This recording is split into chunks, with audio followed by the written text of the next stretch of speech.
Good morning, everyone. Good morning. I know most of you have had your coffee already, and so I was expecting a little bit more of an energetic response. So good morning, everyone. Good morning. There we go. I'm Keith James. I have the pleasure of serving as the mayor of West Palm Beach, and it's a pleasure to be here this morning. Thank you, Laurel, Baker, and the Chamber for inviting me. Thank you, Dale Hedrick, again for sponsoring this event. Dale, yes, I know that you're a native son of West Palm Beach, and I do know that your company is one of the most important employers in the city. And when I get back, I will talk to staff and see what we can do about getting you some work, so that next year when I come to this, I don't have to hear. Thank you also to the Palm Beach Town Council members who are in attendance this morning. I look forward to building a stronger working relationship for the benefit of both of our communities. I know many of you certainly know the Mayor, Gail Coniglio, and we certainly look forward to establishing a collaborative, cooperative relationship. It's a pleasure to be here with the Palm Beach Chamber for the first time as mayor of the great city of West Palm Beach. I just want to bring the message that there is nothing I won't do, nothing I won't consider to bring our people together, our communities closer, and make our future together even more secure. I believe that being good neighbors means that you pull for each other, you root for each other, you try for each other, in good times and bad, in moments of crisis as well as celebration. The town and the city are good neighbors, not because we share the words Palm Beach in our municipal names, but because we are united by bonds of history and tradition that transcend geography, as Harvey Oyer so aptly stated. And the people in this room are vital to making that relationship stronger. You are leaders in business, education, transportation, and public safety. You devote your lives to creating not just jobs and opportunity, but a place where everyone's got a shot at the proverbial American dream. Now, some of you may know my personal story. I grew up with a single mom in a modest home where much was expected but little was given. What we lacked in money, we made up for with a determination to make a difference in life, not simply for ourselves, but for others. It inspired me to ignore the pains of racial intolerance in favor of the promise of hope, achievement, and brotherhood. As difficult as that journey was, I was never alone. My mother was a constant provider of wisdom, my friends a prevailing source of counsel, and my contemporaries, from Harvard Law to the practice of law, were invaluable in keeping me focused, but open, resolute, but responsive, determined, but humble. And so today I come before you to share with you what we've done and what we're about to do in West Palm Beach and what we'd like to do together. As has been previously stated, the city and the town have long enjoyed a very special relationship that has withstood the test of time. Harvey alluded to the story earlier. West Palm Beach was established 125 years ago last month after Standard Oil partner and railroad magnate Henry Flagler, with visions of building a grand resort here in Palm Beach, extended his railroad south. West Palm Beach was founded as a commercial and residential center to support Flagler's resorts. Those resorts, the Royal Poinciana Hotel, and the one we sit in today, the former Palm Beach Inn, now known to the world as the Breakers. I can't imagine the Breakers being the second choice. But what a testament to bold verve and vision and the potential in all of us to dream big and achieve big. You know, recently one publication referred to West Palm Beach as a Cinderella city. The storybook girl ignored by her stepsisters before a glass slipper transformed her into a fairy tale princess. Now, as the mayor of West Palm Beach, I prefer to see the relationship between the town and the city not as stepsister cities, but sister cities, united in purpose and bound at the hip. I know all of you know the town receives all of its water services from the city. Many of the town's operations offices are located in the city. Our economies are interdependent. And on a wide range of issues, transportation, public safety, the environment, we work closely together for the common good. In short, we are inextricably intertwined. Now, despite our shared history, commonalities, and even proximity, at times, West Palm Beach and the town, separated by that glistening narrow strip of waterway called the Intracoastal, can seem very far away. Some of that is understandable. Beyond the barrier of water, each community has its own identity, its own culture, its own challenges, its own aspirations and agendas. So unfortunately, at times we've moved separately, not always motivated by the greater good, but by parochial self-interest. Let me assure you today that as a tenet of my administration and under my leadership, please know that I don't want us to be just neighbors. I want us to be great neighbors. I want us to be an example of municipal cooperation that others across Florida can learn from. Now, with this history as a backdrop, I fully understand why, when I was invited to address the chamber this morning, I was asked to speak about what is going on over there.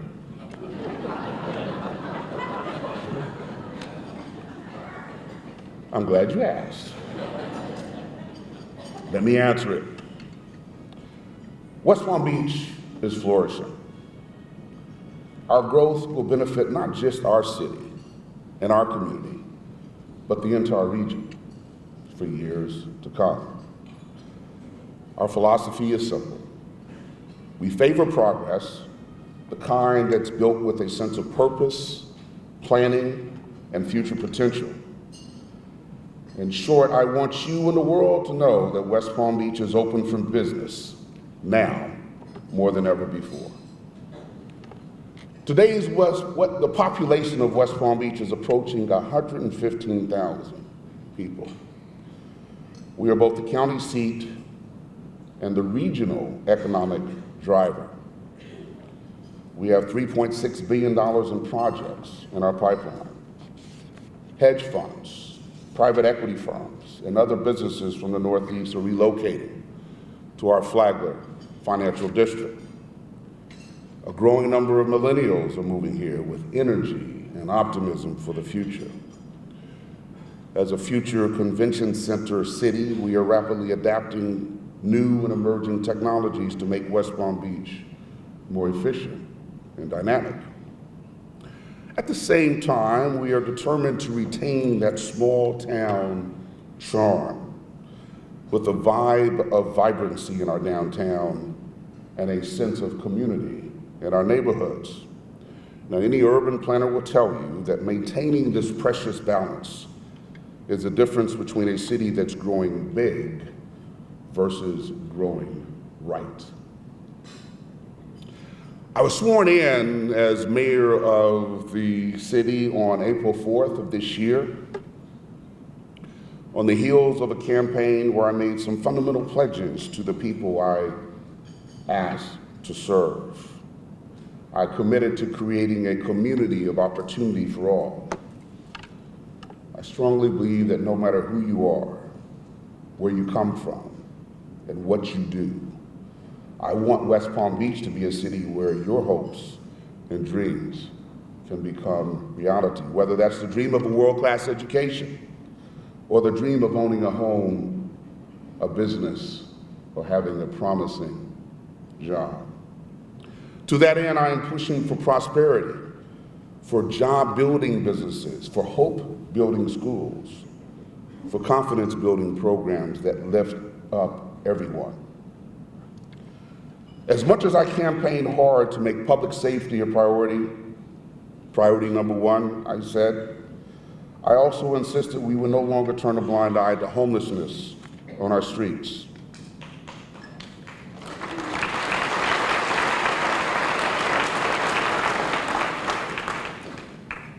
And finally, I wanted to bring it closer to home, to where people live, insisting on a neighborhoods first approach to governing, where customer service wasn't just a concept, but something on which everyone could depend. Now, although I've only been on the job for less than 9 months, we've already celebrated achievements and faced some challenges head on. Here's my top 5 list. First, and this is significant, we reached out to Mayor Gail Coniglio, to the Palm Beach County Commission, to express our desire to usher in a new era of true collaboration and cooperation. My attitude, working together, there's no stopping us from achieving the unimaginable. We shared a similar message of collaboration with the Florida Department of Transportation, known as FDOT, because we can't move forward if we always find ourselves in reverse on our roads and highways. Number 2, in our downtown, we cut a ceremonial red ribbon marking the completion of the latest phase of the Clematis Streetscape Project, which brings us wider sidewalks and more shade trees in our downtown. And we believe this will enhance the visitor experience and lead to a more prosperous, vibrant downtown. We're building a downtown where people want to live, work, and play. I often mention that when I moved here in 1987, you could throw a bowling ball down the middle of Clematis Street after 5 o'clock, and you wouldn't hit anyone. Today, in just a month, next year, we will celebrate the fact that over 10,000 people live downtown. So West Palm Beach is an emerging urban metropolis, but we want to continue to provide the public with great public spaces, restaurants, shops, schools, jobs, and housing options in a condensed area. This urban lifestyle is embraced by both millennials and our older residents. Number 3, West Palm Beach is increasingly becoming the cultural capital of South Florida, thanks in large part to many Palm Beach donors. The Norton's $100 million expansion was funded mostly by Palm Beach donors. The Kravis's $50 million expansion is being funded also by donors from Palm Beach. The South Florida Science Center and Aquarium recently underwent more than $1 million in improvements. Thank you, Lou. Great job. Strongly believe that the Science Center makes West Palm Beach and the county better for everyone. Number 4, it doesn't matter what part of our city you live in or visit, you deserve to feel safe any time of day or night. By making public safety job number 1, and by the way, that includes our brave firefighters, West Palm Beach can continue to attract businesses and people who know they can enjoy our cultural institutions, our shops, or a night in the town without ever feeling anything but safe. And when I came into office, the city was experiencing a, unfortunately, high homicide rate. One of the first acts that I did was to name a new police chief, Frank Adderley, who came to us after a long and distinguished career in Fort Lauderdale. We continue to add new technology in our fight against crime, including more surveillance cameras and license plate readers to make our city safer. And I'm proud to announce that our 2019 homicide rate is down by 42% as compared to last year.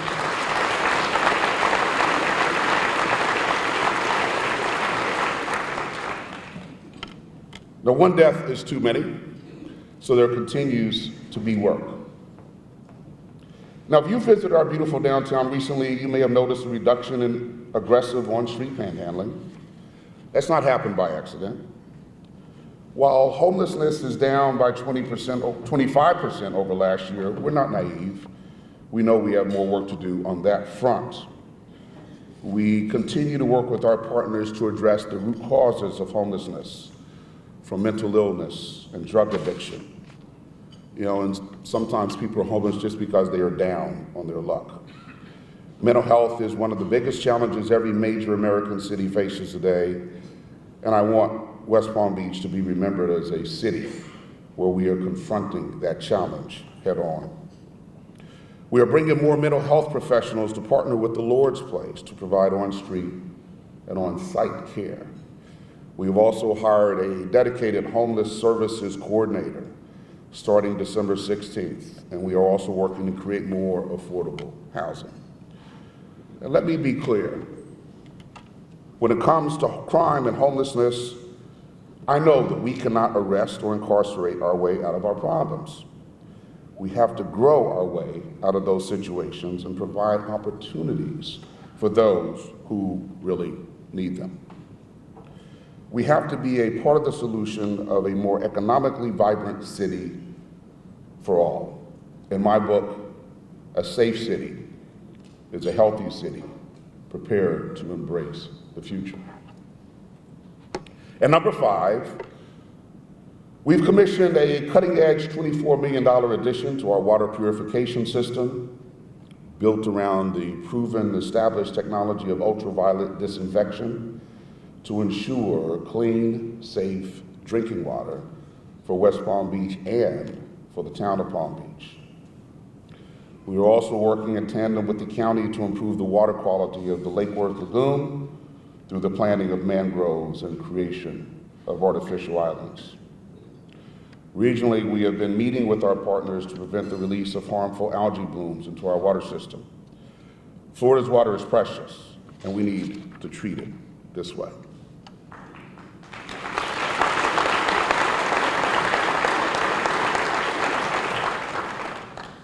Now, given all of this, and the fact that our city was the spring training home to not one, but 2 World Series contenders,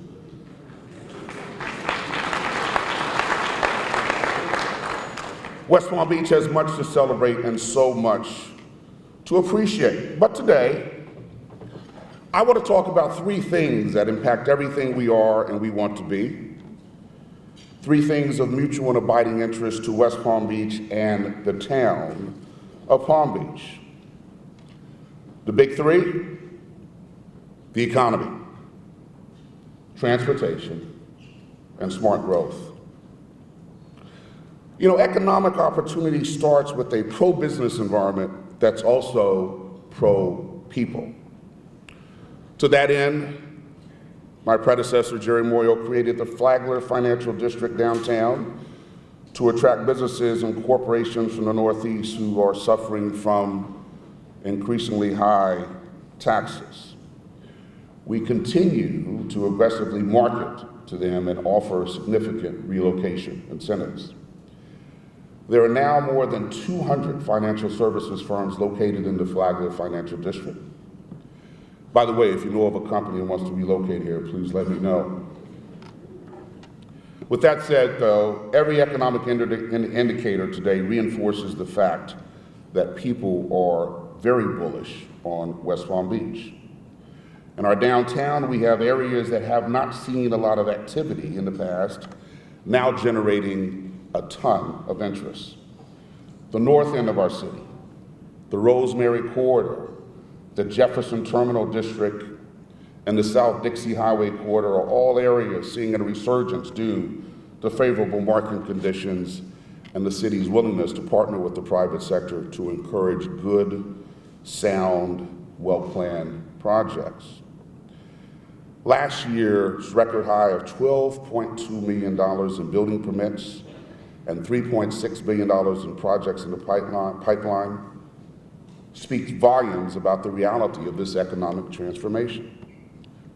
Coming soon to West Palm Beach, there are projects that include hotels, luxury apartments, commercial space, retail, and restaurants. West of here, Flagler Banyan Square is rising on the grounds of our old City Hall. At 550 Quadrille Boulevard, developer Jeff Green has started building One West Palm, a $250 million project. On Palm Beach Lakes Boulevard, the New York-based Hospital for Special Surgery, the #1 orthopedic group in the entire country, is moving in. The county is considering an expansion of the Convention Center. Rosemary Square and the Kravis Center are both celebrating improvements, and a downtown assisted living facility is also on tap. We expect the news to get even better. As we speak, the related company's One Flagler Project is being considered by DAC. That's to be located at Flagler Drive in Okeechobee. All exciting stuff. There are 465,000 square feet of Class A office space now under construction. We believe that this will provide more options to business owners in both the city and the town, and frankly, from around the country. This is a win-win proposition for both the city and the town. On the other side of the Middle Bridge, the new ultra-luxurious Bristol, an iconic condominium project with residences starting at $5 million, is becoming a new home to former Palm Beach estate owners who are perhaps looking to downsize. You know, it was reported earlier that a penthouse sold for almost $18 billion after the entire 24th floor sold for $44 million. So now, Flagler Drive and little old step sister town, West Palm Beach, is one of the nation's newest high-end residential addresses. That's just another way the city and the town's economies are inextricably intertwined. I would be remiss if I didn't thank every employer, every business owner, big or small, every dream maker and odds beater, and many of you in the room today, for your role in West Palm Beach's success. Your hard work, ingenuity, and entrepreneurialism have helped silence the naysayers from the past who saw us as only a way station between Orlando and Miami. But as you know, growth isn't without its challenges, especially concerns about the impact of growth on current and future traffic. I know this is an issue that we have. In addressing this, we aren't going to hold on to our past, but instead work to embrace the future. Here are some of the things we're doing. First of all, it's a fundamental principle that we are too big of a city to not be beholden to a car. Yet we are not too dense to make efficient use of public transit, our trolley system, ride share, bike share, and micromobility. We are on our way. That is our current trajectory. What we are working to do is to get ahead of the curve. The city recently adopted a mobility plan that, when implemented, will help move people and not just cars more efficiently. We are committed to making our main arteries, including the Okeechobee corridor, function better. I know you recognize that the town of Palm Beach and West Palm Beach, we don't control the signal timing on Okeechobee. Work with me on convincing the county to help us there. Nor are we responsible for the inadequate technology that resets the traffic lights after a train passes through or a bridge is lowered. But we are committed to supporting Palm Beach County and FDOT in the adoption of technologies needed to improve traffic flow and reduce congestion. This is a fixable problem. We also want to work with the county and the town in asking the Coast Guard not to open the bridges during peak times.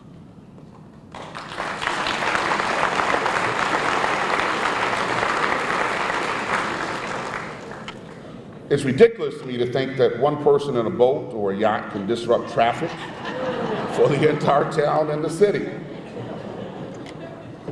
They could wait an extra few minutes. Let's not open those bridges during peak times. Speaking of bridges, I'm sure you know that in the last 10 years, all of the bridges between the city and the town have been replaced. This has been incredibly disruptive to all of us. But by late next year, all of the bridge construction is expected to be completed, and we will have terrific bridges for decades to come. Now, the city didn't lead the projects of repairing the bridges, but nevertheless, I want to thank everyone in this room for their patience. The city is also working to create a mobility network that works for everyone. This is an equity issue. While West Palm Beach is a city of great opportunity, the reality is we still have a relatively high poverty rate of almost 20%, meaning not everyone in our city can afford to own a car. So we need a more comprehensive network of options that serves all users so that we are creating access to jobs in Palm Beach and West Palm Beach. While certain people cannot afford a car, when it's combined with the cost of living in our county, they do deserve a safe way to get to work, anywhere in the county, whether it's on the island or downtown. Now, finally, some folks have asked us about development and the impact that that development may have on traffic. But I think there's a misunderstanding by some that any development automatically translates into more congestion. While that may be true in some cities, I'm convinced that's not the case in West Palm Beach. We are working hard to implement transportation demand management strategies by helping people use the infrastructure in place or by creating new infrastructure for transit, ride sharing, walking, biking. We are constantly working to create and encourage alternatives to driving to offset future vehicular trips and to create a more well-balanced mobility network. We're not telling people to get out of their cars, but we do want to offer mobility choices. When we do this right, a growing economy with opportunity for all, easier and more affordable transportation that is accessible by all, and development driven by smart growth and smart strategies, we can truly say without exaggeration that our best days lie ahead. Mark Twain once said that always do the right thing. It will gratify some people and astonish the rest. These are not only words to live by, but to govern by. Especially when it comes to West Palm Beach and the town of Palm Beach, where we endeavor to make each other stronger, smarter, and better. So as I conclude, let me tell you that for my part, I pledge I will be here to listen and to learn, humble in the belief that the best ideas will never be my own, yet confident that the future we want is within our grasp. Thank you very much, and God bless you. Happy holidays.